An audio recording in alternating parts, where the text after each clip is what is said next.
Hello viewers, welcome to knock TV. आज हम PB Shelley की एक बहुत ही खूबसूरत और लेसनेबल पोएम पढ़ने वाले हैं, that is Ozymandias. PB Shelley was an English writer, was an English poet, and he as well as he was a romantic poet. But this unique poem gives us another moral lesson, that is Ozymandias. His span of life is 1792 to 1822. He lived only 30 years in this world. So let us move towards the poem, that is Ozymandias. Ozymandias क्या है? ओज़मिंडियाज़ एक नाम है, एक जालिम बादशाह का नाम है, एक क्रूअल बादशाह का नाम है, जिसने एक मिस्र पे हुकूमत की, इजिप्ट पे हुकूमत की। मिस्र के फ़िरौन में से वो था, उसका नाम रामेसिस था, रामेसिस।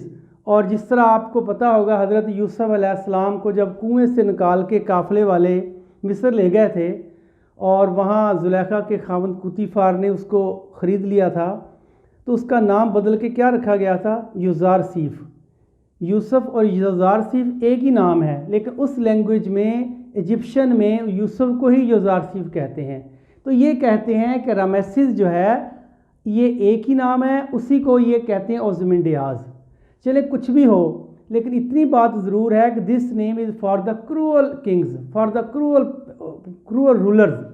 जो ज़ालिम हुक्मरान है, खा वो नमरूद है, शद्दाद है, अबू जहल है, अबू लहब है, खा वो चंगेज़ खां हो, खा वो हलाकू खां हो, खा वो जो है ना वो मिस्र का बादशाह हो, मिस्र का फ़िरौन हो। तो ये ऐसी लोगों के एक नाम रखा उसने, Ozymandias. It is the name of a king, Egyptian king आप कह लें, और उसी के ऊपर ये पोएम है। तो इसमें ये इस पोएम में जो है वो एक ट्रैवलर है, एक मुसाफिर है, वो आ रहा है और पीबी शैले उसको मिला है कि भाई तुम कहाँ से आ रहे हो। He tells that he is coming from an antique land. मैं कहता है एक ऐसी सरजमीन से आ रहा हूँ जो बहुत दूर है, बहुत वैल्यूएबल है, बड़ी पुरानी है। तो अब वो अपनी कहानी सुनाता है। किस तरह सुनाता है, आइए हम पोइम की तरफ जाते हैं। I met a traveller. I met a traveller, met second form of meet, past indefinite tense है। मैं मिला, ए ट्रैवलर, एक ट्रैवलर से। ट्रैवल का नाउन है ये। ट्रैवल होता है सफ़र करना और ट्रैवलर होता है मुसाफिर, सफ़र करने वाला, पैसेंजर। तो कह रहा मैं एक ट्रैवलर से मिला, मैं एक मुसाफिर से मिला। इतनी बात होगी। फ्रॉम एन एंटीक लैंड, जो एक एंटीक लैंड से आ रहा था। फ्रॉम होता है स्टार्टिंग पॉइंट, जहाँ से वो आ रहा था। एन आर्टिकल है, एंटीक एडजेक्टिव है, लैंड नाउन है। लैंड होता है ज़मीन। तो एंटीक लैंड ऐसी सरजमीन जो बहुत दूर थी, बहुत पुरानी थी, लेकिन वैल्यूएबल थी। उसमें क्या चीज़ वर्ती होगी, क्या चीज़ उसकी जो है ना वैल्यूएबल होगी, वो यही होगा कि बहुत बड़ी सरजमीन होगी, उस पर कोई बादशाह हुकूमत कर रहा होगा। लेकिन आजकल वो ऐसा नहीं है, और वही बता रहा है कि मैं ऐसी सरजमीन से आ रहा हूँ। लैंड होता है ज़मीन। अब आप कहेंगे अर्थ भी तो ज़मीन होता है ना।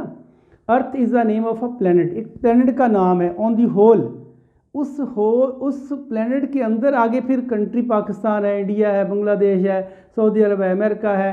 तो जो कंट्री है दिस इज़ लैंड, एक पीस ऑफ लैंड, एक पीस है उस ज़मीन का, अर्थ का एक पीस है, दैट इज़ कॉल्ड लैंड। तो वो भी कह रहा है कि मैं एक ऐसी ट्रैवलर कह रहा है मैं एक ट्रैवलर से मिला जो एक एंटीक लैंड से आ रहा था, जो ऐसी सरजमीन से आ रहा था जो बहुत पुरानी थी, बहुत वैल्यूएबल थी।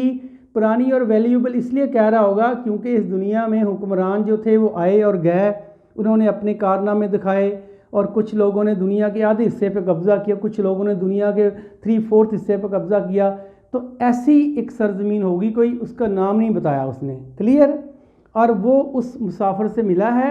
अब हु सेड, उसने कहा। हु से मुराद यहाँ ट्रैवलर। अब ट्रैवलर बोल रहा है। हु प्रोनाउन है, 3 शक्लों में यूज़ होता है, subjective case, objective case and possessive case, और वो यहाँ यूज़ हुई हैं। यहाँ एज आ सब्जेक्ट यूज़ हुआ है, किसके लिए आया है ये? ट्रैवलर के लिए। और ट्रैवलर बोला, क्या बोला ट्रैवलर ने? ये बोला सारा, two vast and trunkless legs of stone stand in the desert. यहाँ बात ख़त्म हो गई है, फुल स्टॉप आ गया है। फुल स्टॉप नहीं है, आगे उसने और बात भी बताई थी, लेकिन राइटर ने यहाँ बात रोक दी है। राइटर ने कहा है, फिर देखें, टू दो वास्ट होता है बिग, बहुत बड़ी, एंड और ट्रंकलेस, ट्रंक कहते हैं तने को, ट्रंक कहते हैं बॉडी को, ट्रंक कहते हैं हाथी की सूंड को भी ट्रंक कहते हैं। तो यहाँ मुराद है बॉडी, यानी कि एक लेग है, लेग के ऊपर जो बॉडी है दैट इज कॉल्ड ट्रंक। लेकिन ट्रंक लेस, उसने आगे प्रीफिक्स सुफिक्स लगा दिया ना, सुफिक्स कहते हैं लाह का, लेस लगा के उसने मीनिंग को जो है ना वो नेगेटिव कर दिया है। ट्रंक लेस, बगैर धड़ के, विदाउट बॉडी, उसने दो टांगें देखी जो बगैर बॉडी के थी, बगैर धड़ के थी, ऑफ स्टोन, पत्थर की टांगें थी। वो कहाँ देखी, लोकेशन बताई जा रही है, इन द डेजर्ट, सहरा में। तो उसने दो बड़ी और बेधड़ टांगें, पत्थर की टांगें देखी जो सहरा में खड़ी थीं, जो सहरा में नस्ब थीं। यानी किसी स्टैचू था, किसी किंग का, किसी एम्परर का स्टैचू था और वो टूट गया था, उसकी टांगें रह गई थी, ऊपर वाला पार्ट कहीं टूट के गिर गया था, वो आगे आ रहा है। तो यहाँ तक बात क्लियर हो गई है। आगे भी कुछ देखा उसने, लेकिन वो राइटर ने लिखा नहीं है। दो टांगें देखी बड़ी बड़ी बगैर धड़ के जो डेजर्ट में खड़ी थी। क्लियर। नेक्स्ट, नियर देम इसलिए लगाया कि टांगें प्लूरल हैं, ज़्यादा टांगें हैं ना, एक के लिए होता तो हिम या हिज लगाता, हर लगाता, लेकिन ज़्यादा है तो दे का देम लगाया उसने। उनके नज़दीक, किन के नज़दीक, ये देम जो है ना, ये प्रोनाउन किसके लिए आया है, लेग्स के लिए आया है। उनके नज़दीक, लेग के नज़दीक क्या था, ऑन द सैंड, रेत पर। ये ऑन प्रेपोजिशन है, दी आर्टिकल है, सैंड नाउन है, ये प्रेपोजिशनल ऑब्जेक्ट होता है। उनके नज़दीक रेत पर क्या था, हाफ संक, छोड़ दें इसको, शैटर्ड, छोड़ दें इसको, विजेज लाइज। ये विस एज लिखा हुआ है लेकिन इसको पढ़ते विज है, ज की साउंड देता है ना ये। जिस तरह दिस में देखें THIS, यहाँ जो एस है वो एस की साउंड देता है, लेकिन इज़ अलग से लिखें IS इज़, तो वो इसकी आवाज़ नहीं देता, वो इज़ की साउंड देता है, इज़ IS इज़। यहाँ भी ज की साउंड आ रही है, विजेज। विजेज कहते हैं माउथ को, mouth in which there is eyes, nose, lips, cheek, chin, जिसमें ये मुंह का हिस्सा जिसमें आपका ये फेस आता है सारा। लाइज होता है पड़ा हुआ। दो टांगे देखी उसने, साथ एक मुंह भी पड़ा हुआ देखा। मुंह जो था वो कैसा था, वो ये है। मुंह कैसा था देखें, हाफ संक, संक कहते हैं डूबना, यहाँ आधा डूबा हुआ था। डूबना किस में है, वहाँ पानी था, कोई सैंड थी, वहाँ सैंड में आधा पेनिट्रेटेड था, it was penetrated in the sand. ये सैंड के अंदर ये पेनिट्रेटेड था, कितना पेनिट्रेटेड था, हाफ संक, आधा रेत में घुसा हुआ था, आधा रेत में छुपा हुआ था। और क्या था, अ शैटर्ड, और ब्रोकन था। शैटर्ड मीन ब्रोकन, डिवेस्टेटेड, टूटा हुआ था, ब्रोकन था। क्या था ब्रोकन, ये विजेज, उसका मुंह, लाइज पड़ा हुआ था। लाइज के तीन मतलब होते हैं। अगर लाई वर्ब है, अगर वर्ब की फॉर्म होगी ना, लाई, लाइड, लाइड, इट मीन झूठ बोलना। अगर लाई की फॉर्म होगी लाई, ले, लेन, इसका मतलब है बिछाना, पड़ा हुआ होना, लेटना, ये मतलब है इसका। अगर होगा ले, लेड, इसका मतलब होगा चादर वगैरह बिछाना या मुर्गी का अंडा देना। यहाँ बात हो रही है पड़े हुए होना। उसका सर पड़ा हुआ था, और सर कैसा था, टूटा हुआ था और रेत में घुसा हुआ था, वो वहाँ उसका सर पड़ा हुआ था। दो बातें आ गई। हुज फ्रोन, आप जिस तरह आप कहते ही नहीं कि गुस्से से लाल हो गया, ऐसा ही कह लें आप, यहाँ इसका यही मतलब है, गुस्से से सुर्ख हो गया। उसका एंगर, नाराज़गी उसके चेहरे से नज़र आ रही थी, चूँकि मैंने बताया ना विजेज, उसका चेहरा नज़र आ गया उसको, सैंड के अंदर था। चेहरा कैसा है, वो कह रहा है कि फ्रोन, ऊपर उसके नाराज़गी थी, गुस्सा था। हुज, देखें हु फिर आ गया, हु की, हु सब्जेक्टिव केस है, हुज पोजेसिव केस है, कब्जा दिखा रहा है। जिसका चेहरा कैसा था, एंग्री था, फ्रोन था, एंग्री था, नाराज था। एंड रिंकल्ड लिप, उसके लिप के ऊपर रिंकल पड़े हुए थे। लिप होंठ होता है, रिंकल कहते हैं, रिपल, यूँ कह लें झुर्रियाँ, यूँ कह लें ट्विस्टेड। उसका जो लिप थे ना, they were twisted, they were ripple on his lip. उसके लिप पर जो थी वो झुर्रियाँ थी, जिसे कहते हैं कि एक नाराज़गी के साथ, गुस्से के साथ, पीछे बात आ रही ना, फ़्रोन गुस्सा था, मुंह पे उसके जो लिप हैं उसके ऊपर भी रिंकल थे, झुर्रियाँ थी, आगे और भी कुछ है, एंड स्नीयर, और वो मुस्करा रही थी। ये मुस्कराना खुशी से नहीं होता, आगे बात आ रही है ऑफ कोल्ड कमांड। कमांड कहते हैं ऑर्डर, क्योंकि बादशाह ऑर्डर देते हैं ना, बादशाह हुक्म देते हैं, लेकिन वो हुक्म जो था वो कोल्ड था। कोल्ड मीन कि that can not be carried, that can not be obeyed. मुंह पर तो उसके ऑर्डर नज़र आ रहा था, लेकिन मुंह से बाहर नहीं निकल रहा था, क्योंकि वो स्टैचू था। तो यहाँ यही बात की जा रही है कि वो मुस्करा रहे थे उसकी बेबसी पे, बेबस ऑर्डर पर। उसका जो हुक्म था, उसका हुक्म जो था उसके मुंह में ही रह गया था, उसके लिप पे ही रह गया था, उसके जेस्चर, उसके माउथ पे ही रह गया था, उसके माउथ पे गुस्सा, उसके लिप पे रिंकल।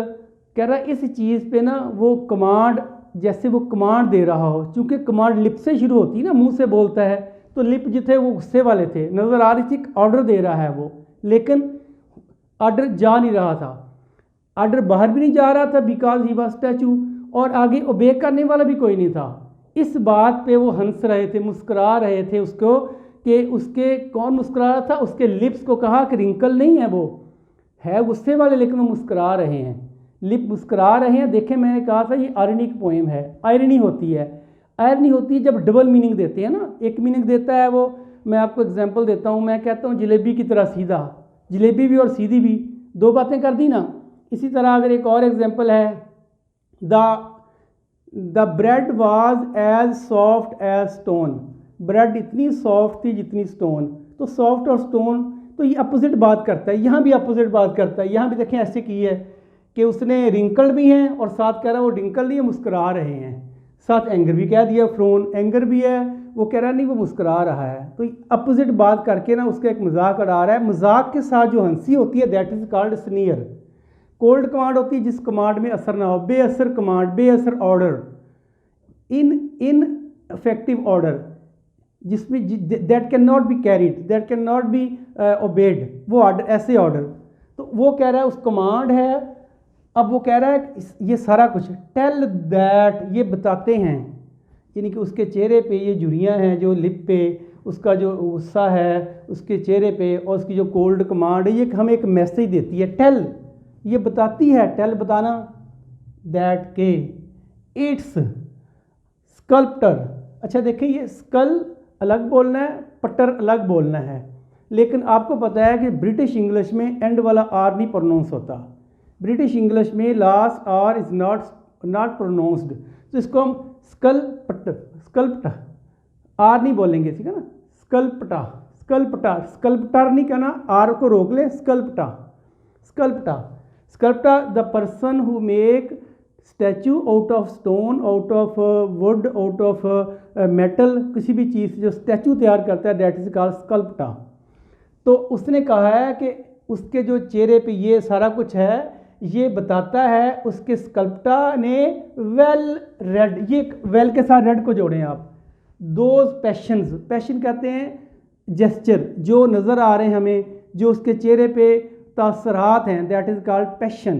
क्लियर, चेहरे के तासरात को पैशन कहते हैं। उसके जो पैशन है ना, दोज पैशंस, वो कह रहा है वेल रेड, चूँकि वेल एडवर्ब है, वर्ब को क्वालिफाई करता है ना, तो रीड की सेकंड लगी है, थर्ड फॉर्म लगी है, पढ़ा जा सकता, रीड की थर्ड फॉर्म है read, red red, well read, जो अच्छे पढ़े जा सकते थे, यानी कि उसके चेहरे के ऊपर जो पैशंस हैं, तासरात हैं, that can be red clearly, वो क्लियरली पढ़े जा सकते थे। उसने पढ़ भी लिए, देखें, लिप्स भी पढ़ लिए रिंकल वाले, कोल्ड कमांड भी पढ़ लिया है, फ्रोन भी पढ़ लिया है, उसका विजेज भी पढ़ लिया है। आगे चलते हैं, विच येट सर्वाइव, जो अभी तक उसके चेहरे पे नुमायाँ थे। सर्वाइव कहते हैं बचे हुए, जिंदा रहना, सर्वाइवल, बचाना, बचना, ये वर्ब है। विच येट सर्वाइव, जो अभी तक जिंदा थे, यानी कि अभी तक उसके चेहरे से अयां थे, that can be scene on its face, जो उसके चेहरे से हम देख सकते थे। उसने कहा कि अभी तक वो सर्वाइव थे। Stamped on these lifeless things, stamp on होता है, उस पर वो नस्ब हो गए थे, उस पर वो जो था ना छप गए थे, जिन जो तासरात थे उसके चेहरे के ऊपर वो सब्त हो गए थे, छप गए थे। स्टैम्प नहीं होती मोहर लगाना, मोहर लग चुकी थी। दीज इन लाइफलेस थिंग्स, इन बेजान चीज़ों पर। लाइफलेस इसलिए लगाया है कि लेग्स भी लाइफलेस हैं, लेग में भी जान नहीं है। उसने मुंह कहा है विजेज, इसमें भी जान नहीं है। उसने लिप्स कहा है, इसमें भी जान नहीं है। उसने ऑर्डर दिया, उसमें भी जान नहीं है। सारा कुछ बेजान है। तो बेजान को तो लाइफलेस कहते हैं ना। लेस या फिर सुफिक्स आया है, सुफिक्स कहते हैं लाहका, लाइफ लेस, बेजान, जान के बगैर, लाइफ के बगैर। तो ये लाहका हम यूज़ करते हैं, ऐसे ऊपर भी आया है। तो कहता है ये चीज़ें जो थी वो उसकी जो बेजान चीज़ें वहाँ पड़ी थी ना, क्या क्या पड़ी थी, उसकी हेड था, मुंह था, लेग्स थी, उसके ऊपर कह रहा था ये स्टैंप हो गए थे, ये मोहर लग चुकी थी, ये शब्द हो गए थे, लग चुके थे ये। फिर ये बात हो रही है लेग की, मौत की बात हुई है। The hand that mocked them, हाथ, हाथ उसका मजाक उड़ाते थे। मोक होता है to make to jeer at, मजाक उड़ाना किसी का, किस चीज़ का। And the heart that fed, heart हम कहते हैं ना दिमाग से या दिल से ऑर्डर देता है कोई, आगे उसको फॉलो करता है। हमारे इस्लाम में भी है ना कि क़यामत के दिन जब अल्लाह ताला एक बंदे का हिसाब किताब करेंगे तो आपके हाथ और पाँव आपके ख़िलाफ़ भी गवाही देंगे और आपके हक़ में भी गवाही देंगे। जो अच्छे काम होंगे, इन हाथों से अच्छे काम किए होंगे, यही आपके हक़ में गवाही देंगे कि अल्लाह ताला इसने हमें यूज़ किया, हम इसके अंडर थे। अगर कोई बुरा काम किया है तो यही गवाही देंगे, आपके अगेंस्ट खिलाफ हो जाएंगे, अल्लाह ताला हम इसके अंडर थे, हम इसके साथ जुड़े हुए थे, ये हमारा मालिक था, जो ये कहता था हम करते थे। तो हाथ ही हाथ आपके खिलाफ हो जाएंगे। सेम यहाँ हुआ है, हाथ उसका मजाक उड़ा रहे हैं, हंस रहे हैं कि तुम हमें ऑर्डर देते थे, हमें यूज़ करते थे जुल्म करने के लिए। अब बताओ, जो हार्ट दैट फेड के दो मतलब है यहाँ। एक तो फीड, फेड वर्ब है, फीड करना, बैक फीडबैक देना, पीछे से एक ऑर्डर देना। जो हार्ट तुम्हें ऑर्डर देता था, उस ऑर्डर पे जो आपके हाथ हैं वो मॉक कर रहे थे। एक ये मतलब है कि आपके जो ऑर्डर हमें आता था, अब हाथ कह रहे हैं दो ऑर्डर, अब किधर गए हो, जो फीडबैक देते थे आप। दूसरा एक और फेड होता है, तो लेकिन यहाँ यही यूज़ होगा। और फेड होता है फेड अप होना, मुरझा जाना, ख़त्म हो जाना, उसका दिल ख़त्म हो गया था, लेकिन पहले वाला सही है। तो उसके हाथ भी मुस्कुरा रहे थे, ये फिर आयरनी यूज़ हुई है, ठीक है, क्योंकि ये मॉक्ड जो है ना ऐसे मजाक उड़ा रहे थे, एक यूँ कह लें कि ये ना एक मजाक के साथ हंसी हो रही थी, जिसके अंदर एक मजाक छुपा हुआ होता है। तो अब यहाँ तक बात उसने बताई है, किसने बताई है, ये हमें ट्रैवलर ने बताई है। आगे वहाँ जो पड़ा हुआ था ना स्टैचू, वो आपने देखा उसका फेस भी था वहाँ, आपने देखा उसके हैंड भी थे वहाँ, उसकी लेग भी थी वहाँ, उसके जेस्चर भी आपने पढ़े हैं। अब कह रहा है कि एक स्टैचर होता है, स्टैचर कहते हैं एक बेस, चबूतरा बड़ा सा जिसके ऊपर स्टैचू रखा जाता है, उसको पेडिस्टल कहते हैं। पेड कहते हैं पाँव को, पेडिस्टल फ़ैन भी होता है जो ज़मीन पे रखते हैं हवा के लिए, आप यूज़ करते हैं पेडिस्टल फ़ैन। तो पेड जो साइकिल चलाते हैं उसमें भी पेड यूज़ होते हैं, वो पाँव रखते हैं, वो भी पेडल, उसलिए इसी निस्बत से उसको पेडल कहते हैं। ऐसी बोट भी होती है जो पेडल से चलती है, तो यहाँ भी पेडल यूज़ हुआ है, देखें। एंड ऑन द पेडिस्टल कहते हैं उसके चबूतरे पर, उसके स्टेचर पर, उसकी हाई बेस पर, जो हाई बेस बनाई थी, on which the statue was put, जिस पे स्टैचू रखा गया था ना, उस चबूतरे की बात कर रहा है, उसको पेडिस्टल कहते हैं। उस पेडिस्टल पर दीज वर्ड, ये अल्फाज अपीयर लिखे हुए थे, नज़र आ रहे थे, विजिबल थे, that can be seen clearly. There were some words written on the pedestal that can be read easily. कुछ अल्फाज थे जो पेडिस्टल के ऊपर लिखे हुए थे, जिसके ऊपर वो टांगे खड़ी थी ना चबूतरा, तो उसके ऊपर से सर तो गिर गया था ना, लेकिन वो पेडिस्टल और टांगे वो दोनों थी वहाँ, उसके ऊपर कुछ वर्ड लिखे हुए थे। किसके ऊपर वर्ड लिखे थे? पेडिस्टल के ऊपर, ये अल्फाज थे। वो आगे ये जो वर्ड है ना, these are the word written on the pedestal. My name is Ozymandias, मेरा नाम ओज़मिंडियाज़ है, मेरा नाम रामेसिस है। ये यहीं से उसने नाम लिया ना, पोइम से नाम लिया ओज़मिंडियाज़, मेरा नाम ओज़मिंडियाज़ है। ये उसने अपना इंट्रोडक्शन दिया हुआ है। किंग ऑफ किंग्स, मैं बादशाहों का बादशाह था, मतलब एम्परर, शहनशाह, मैं बादशाहों का बादशाह था। Look on my works, S लगा हुआ है, क्लियर कट ये वर्ब है। मेरे काम देखो, मेरे काम देखो जो मैंने किए हैं। फिर आयरनी आ गई, कैसी आयरनी आ गई आगे देखें। Ye mighty, ye mean you, old use of you, old use of ye is mean you, you mighty, mighty कहते हैं ग्रेट को, जिसे हम कहते हैं ना गॉड अलमाइटी, अल्लाह ताला दी, अल्लाह दी ग्रेट, ग्रेट बहुत बड़ा। तो कहता है मेरे काम देखो जो बहुत बड़े हैं, साथ एंड डिस्पेयर भी लगा दिया। क्यों लगाया? उसने इसको आयरनी बनाना था, यानी कि बड़े काम है लेकिन मायूसी है। मायूसी इसलिए है कि क्या फ़ायदा बड़े कामों का जो मेरे लिए परेशानी का बायस बने, जो मेरी आकबत को बिगाड़ गए। तो यहाँ इसलिए दो मीनिंग यूज़ किए, या माइटी, ये बड़े बड़े मेरे माइटी काम थे, एंड डिस्पेयर, लेकिन मैं मायूस हूँ, आज मुझे उनका सिला नहीं मिला, आज मेरा स्टैचू जो है यहाँ रुल रहा है। ऐसी बहुत सी एग्जाम्पल हैं, हिस्ट्री आप उठा के देख लें जो बाद में हाल हुआ है जालिम हुक्मरान का, तो उन्हीं में से ये भी एक है। तो कह रहा है कि मेरे काम देखें कितने मायूस कौन है, कितने बड़े थे। नथिंग बिसाइड रिमेन, यहाँ पर फुल स्टॉप आ गया। रिमेन होता है बाकी, बचना, कुछ रहना, कुछ नहीं बचा। रिमेन बचना, बिसाइड मेरे पास कोई नहीं है। बिसाइड नथिंग बता रहा है ना, कोई नहीं, नथिंग कुछ नहीं है। बिसाइड कहते हैं नियर को, बिसाइड मी नियर, नज़दीक, मेरे नज़दीक रिमेन कुछ नहीं है। कुछ नहीं कौन बता रहा है? नथिंग, मेरे नज़दीक कुछ नहीं है, कुछ रिमेन टू बाकी रहना, बचना, जो मेरे पास अब कुछ नहीं बचा, मैं तबाह हो गया हूँ। आगे शुरू हो गया है राउंड द डिके। अच्छा देखें, डिके के साथ दी लगा के ना, दी लगा के उसने आर्टिकल यूज़ किया डेफिनेट। डिके का मतलब होता है गली सड़ी चीज़ों को डिके कहते हैं। अब बताएं पत्थर का या स्टोन का जो स्टैचू होता है वो गड़ सड़ सकता है? नहीं सकता ना। लेकिन यहाँ मुराद है टूटा फूटा, स्कैटर्ड फॉर्म में वहाँ पड़ा हुआ था, स्प्रेड था वो, कभी कहीं टांग थी, कहीं मुंह था, कहीं कुछ, वो उसने डैश डैश लगा के और भी कुछ बताया है, लेकिन उसने जिक्र नहीं किया, उसने ऑल दी होल बता दिया है कि जो सारा कुछ स्कैटर्ड फॉर्म में था वहाँ टूटा फूटा, उसका बॉडी के ना पार्ट्स बन गए थे, पीसेस बन गए थे, उनकी बात कर, उनको डिके कहा है। कह रहा है वो जो डिके है उसके गिर्द क्या था? Of that colossal rake, colossal कहते हैं बिग को, ह्यूज को, बहुत बड़ा, रेक कहते हैं ब्रोकन, वो बुरी तरह टूट चुका था। आगे बात आ रही है पूरी, यहाँ से होगी। बाउंडलेस एंड बेयर, बाउंडलेस कहते हैं जिसकी कोई हद ना हो, बाउंड्री लाइन होती है ना, एक लिमिटेड एरिया, बाउंडलेस जिसकी कोई हद ना हो। और बेयर कहते हैं एम्प्टी को, खाली को।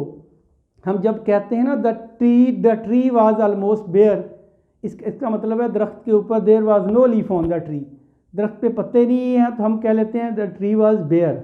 अगर सर पे बाल नहीं, हम कहते हैं हेयरलेस, बाल नहीं है, ठीक है ना। इस तरह अगर हम एक यहाँ उसने बेयर यूज़ किया है, खाली, एम्प्टी, कुछ नहीं है, तन्हाई है। आगे उसकी एक्सप्लेन भी कर दिया उसने, देखें द लोन यहाँ आया है, क्योंकि दी लगा है ना, तो दी लगता ही नोन के साथ है, आर्टिकल है, तो ये लोन का मतलब है तन्हाई है, वहाँ अकेला हूँ मैं। एंड लेवल सैंड, और सैंड लेवल है, सैंड ने लेवल कर दिया हर चीज़ को। यहाँ ये मुहावरा तनाई है लेवल्ड सैंड, सैंड लेवल नहीं होती, कहीं इधर छोटी सी पहाड़ी, कहीं उधर हवा के साथ, लेकिन यहाँ मुराद है कि सैंड ने हर चीज़ को लेवल कर दिया है।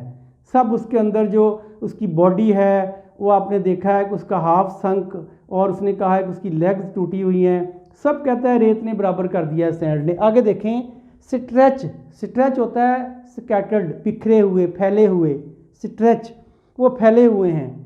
फॉर अवे, फॉर कहते हैं, फॉर एडजेक्टिव है, दूर दराज, अवे परे, दूर दराज तक फैले हुए हैं। क्या फैले हुए हैं? सैंड। कहता है वो जो उसका बॉडी, फिर यहाँ से अब शुरू कर लें कि कह रहा है कि उसका जो बॉडी है वो टूट फूट गई है और वो दूर दराज, और वहाँ कोई नहीं है, वो अकेला है, कोई उसका ऑर्डर ओबे करने वाला नहीं है, कोई उसका सर्वेंट नहीं है, कोई उसकी खिदमत करने वाला कोई नहीं है, और वो तन्हा है। और जहाँ तक नज़र जाए levelled sand stretch far away, दूर दूर तक सैंड फैली हुई है। मतलब कि सैंड ने उसको इक्वल कर दिया है, लेवल्ड कर दिया है, हर चीज़ सैंड में छुप गई है वक्त के साथ साथ। तो ये तो था इसका एक, मैंने आपको एक ओवरव्यू दिया ओवरऑल। अब देखें इसका मैंने उर्दू तर्जमा लिख दिया है, वो बताने की ज़रूरत नहीं है। इसका जो थीम है वो मैं आपको बता देता हूँ। इसकी जो लास्ट 6 लाइन है ना वो थीम ही होती हैं। इसलिए अब देखें कैसे कि जो उसने कहा है कि हम मिट्टी के इंसान हैं, मिट्टी में ही जाना है। और अगर आप being a ruler, being a king, अगर आप अपनी नेशन का, अपनी कौम का ख्याल रखेंगे तो नेशन भी आपको फिर याद रखेगी। यही मैसेज देखें यहाँ, the man of soil return into soil, मिट्टी के इंसान ने मिट्टी में ही जाना है। Worldly power and glory are short lived, worldly power दुनिया की ताकत, वर्ल्डली पावर दुनिया की ताकत एंड ग्लोरी और शान शौकत आर शॉर्ट लिव्ड, ये बहुत ही मुख्तसर हैं, बहुत ही आर्जी हैं, टेम्परेरी हैं। एंड अनसर्टेन और गैर यकीनी हैं।